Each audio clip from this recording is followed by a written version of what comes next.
क्या 2025 में पेट्रोल बंद हो जाएगा? और अगर पेट्रोल बंद हो गया तो हम सबका क्या होगा? दोस्तों, हम सब जानते हैं कि पेट्रोल और डीजल हमारी जिंदगी में कितना महत्वपूर्ण है। मुझे ये आपको बताने की जरूरत नहीं है। इसलिए अगर आप जानना चाहते हैं कि पेट्रोल कैसे बनता है तो इस वीडियो को बिना स्किप किए एंड तक पूरा जरूर देखें। पेट्रोल, डीजल, केरोसिन बनाने की प्रक्रिया आसान नहीं होती। जमीन की गहराई से पेट्रोलियम को निकालने से लेकर पेट्रोल बनने तक की पूरी प्रोसेस आज हम देखने वाले हैं। और पेट्रोल बनाने के लिए हमें किन किन प्रोसेस से गुजरना होगा वो हम इस वीडियो के माध्यम से जानने की कोशिश करेंगे। कहा जाता है कि आज से करोड़ों साल पहले जो जीव जंतु जमीन के नीचे दब गए थे वो सब हाई प्रेशर और ऑक्सीजन की एब्सेंस की वजह से उनकी बॉडी डिकम्पोज हो गई, यानी गल गई, और वो गलकर पेट्रोलियम में कन्वर्ट हो गई। पेट्रोलियम को हम क्रूड ऑयल या कच्चा तेल भी कहते हैं, लेकिन ये पेट्रोलियम पेट्रोल नहीं है, बल्कि पेट्रोलियम से डीजल, पेट्रोल, केरोसिन जैसी कई सारी चीजें बनाई जाती हैं। पेट्रोलियम जमीन के नीचे और समुद्र के नीचे दोनों जगह पाया जाता है, लेकिन कुछ खास स्थानों पर पेट्रोलियम निकालने के लिए बहुत बड़ी फ्लोटिंग प्लेटफॉर्म यानी तैरते हुए प्लेटफॉर्म बनाई जाती है और उन्हें उस खास स्थान पर ले जाती है जहां से हमें पेट्रोलियम निकालना है। और फिर इस प्लेटफॉर्म को हम समुद्री चट्टान से बहुत ही मजबूत स्टील की तारों के जरिए बांध देते हैं ताकि प्लेटफॉर्म यहां वहां मूव ना करे। और फिर इस प्लेटफॉर्म पर हम बहुत बड़ी ड्रिलिंग या बोरिंग मशीन लगा सकते हैं और फिर उस मशीन की सहायता से समुद्र की सतह में उतनी गहराई तक ड्रिलिंग किया जाता है जब तक कि हमें पेट्रोलियम ना मिल जाए। और फिर जब हमें पेट्रोलियम मिल जाता है तो उसमें पाइप और पंप का सिस्टम फिट कर दिया जाता है जिससे कि हमें लगातार पेट्रोलियम मिलता रहे। ठीक इसी प्रकार जमीन पर भी चुने हुए स्थान में बोरिंग या ड्रिलिंग की जाती है और वहां पर पाइप और पंप का सिस्टम सेट कर दिया जाता है ताकि हमें लगातार पेट्रोलियम मिलता रहे।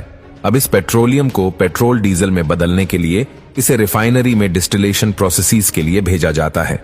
डिस्टिलेशन प्रोसेसेस को समझने के लिए आपको यह पता होना चाहिए कि हर चीज का बॉइलिंग पॉइंट यानी उबलने का तापमान अलग अलग होता है। जैसे कि पानी 100 डिग्री तक उबलता है और कोई भी चीज उबलने के बाद लिक्विड स्ट्रीट से गैस स्ट्रीट में कन्वर्ट हो जाती है, यानी भाप में बदल जाती है। डिस्टिलेशन को समझने के लिए आप एक छोटा सा एक्सपेरिमेंट कर सकते हैं।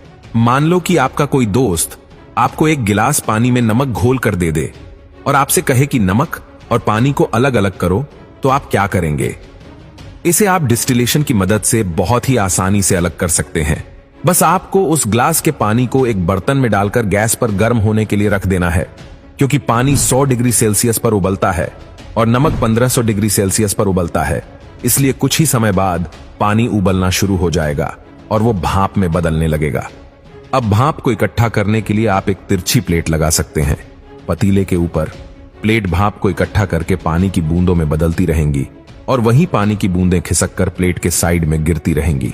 और इन गिरती बूंदों को इकट्ठा करने के लिए आप कोई दूसरा बर्तन रख सकती है और कुछ ही टाइम बाद आप देखेंगे कि पतीले में से सारा पानी गायब हो गया है और वो साइड वाले बर्तन में इकट्ठा हो गया है और पतीले में सिर्फ नमक बचेगा, जिसे फिर आप अपने दोस्त को दिखा सकते हो कि मैंने पानी में से नमक को अलग कर दिया। इसी प्रक्रिया को हम डिस्टिलेशन कहते हैं, क्योंकि पेट्रोलियम एक मिक्सचर होता है, जैसे कि पेट्रोल, डीजल और केरोसिन वगैरह।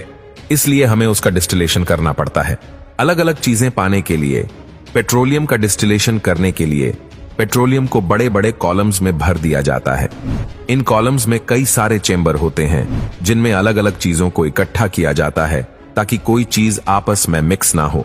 पेट्रोलियम को फ्रैक्शनल कॉलम में भरने के बाद उसे नीचे से गर्म किया जाता है, जिसकी वजह से ही उसमें से भाप निकलना स्टार्ट हो जाती है उनकी बॉइलिंग स्ट्रीट के अनुसार, जिसे फिर अलग अलग चैम्बर्स यानी डिस्टिलेशन में इकट्ठा कर लेते हैं। जिस चीज का बॉइलिंग पॉइंट कम होता है उसमें से भाप सबसे पहले निकलती है और जिस चीज का बॉइलिंग पॉइंट ज्यादा होता है उसमें से भाप थोड़ी देर बाद निकलती है, क्योंकि पेट्रोल का बॉइलिंग पॉइंट कम होता है। इसलिए पेट्रोल की भाप सबसे पहले निकलती है और उसे हम अलग चैम्बर्स में इकट्ठा कर लेते हैं। इस प्रकार अलग अलग चैम्बर में डीजल, पेट्रोल और केरोसिन जैसी चीजों को इकट्ठा कर लिया जाता है और फिर इन्हें बाद में बड़े टैंकों में भर दिया जाता है, क्योंकि इस प्रोसेस में डिस्टिलेशन के लिए फ्रैक्शनल कॉलम का इस्तेमाल किया जाता है। इसलिए इस प्रोसेसर को फ्रैक्शनल डिस्टिलेशन कहा जाता है। फ्रैक्शनल डिस्टिलेशन के बाद ये पेट्रोल या डीजल बनाता है, उसी को टैंक में भरकर अलग अलग पंप में भेज दिया जाता है। तो इस प्रकार से पेट्रोल, डीजल और केरोसिन बनता है। दोस्तों, आपको ये वीडियो अच्छी लगी हो तो वीडियो को लाइक करके अपने दोस्तों तक ये इन्फॉर्मेशन जरूर शेयर कीजिएगा। चलिए फिर मिलते हैं अगले वीडियो में, तब तक के लिए जुड़े रहिए हमारे साथ। धन्यवाद।